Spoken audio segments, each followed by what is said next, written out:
Ay, yaa bara maal godhanii miti silaa jaarsi kun har'allee rafee akkasumatti rafeetuma jira. Abeet. Ay,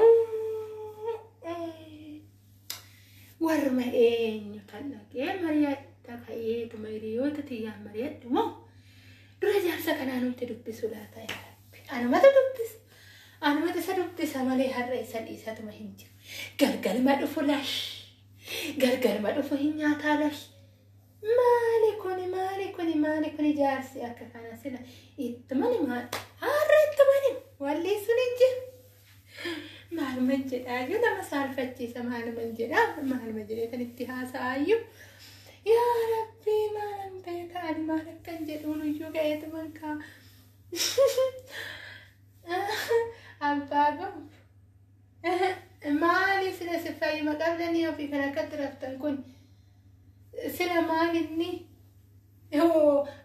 sa'aatumatti adullattiin takkaayyuu gaafa aannan kennuu diddeena dhoowwatte waan ta'e garabaasa sokkuume bitoo gaafa hin kenneefi aannan naa cobdi isinumti inuma nyaattan inuma dhugdan homaa waan isinitti hir'iseen qaba. Haga saaniitun naa ilmamtullee waa cuccuneetu malee isinitti kenna.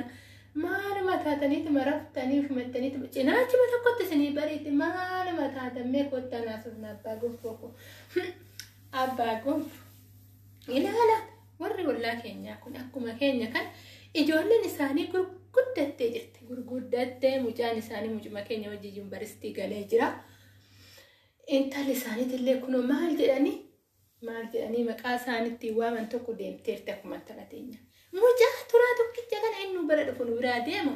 Nuti daa'iman barbaannu abbaa gonfu. Sila maalin isinumti yaaddanii? Nugaa lakkish daa'imti nu haagaa. Aanuu sinan barbaada akka durii sanitti. Kun nuti ittuma cabseetuma isinitti maal? Maali si?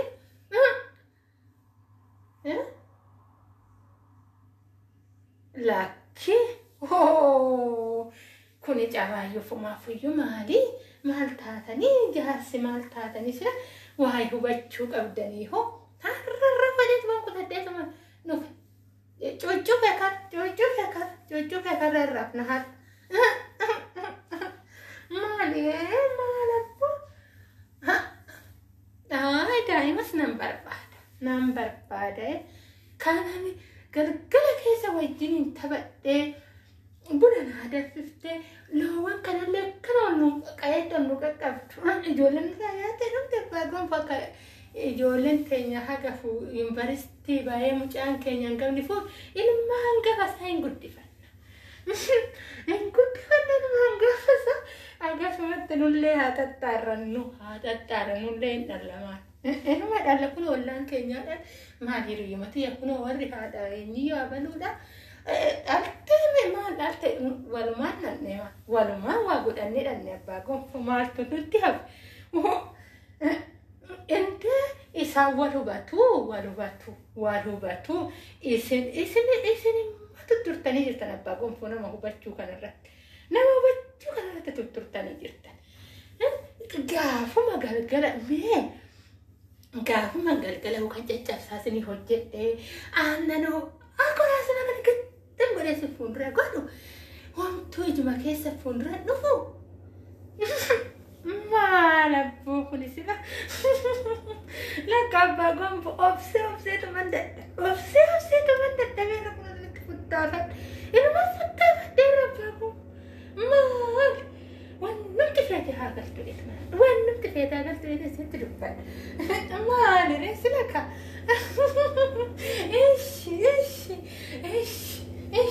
Itilleen tuni qorrite itillee dabbasaa qabdu san irraa afannaadha. Abbaa gonfoo kan durii sana yaadadhee abbaa gonfoo bara durii sana yaadadhee. Abbaa gonfoo kiyya mana jalaa dullomtanii yaadu bara kana keessa. Abbaa gonfoo. Ada nama onne suri keessa jirti dhoffattanii maa dhoffattaree maa dhabbaabu maali sida kunima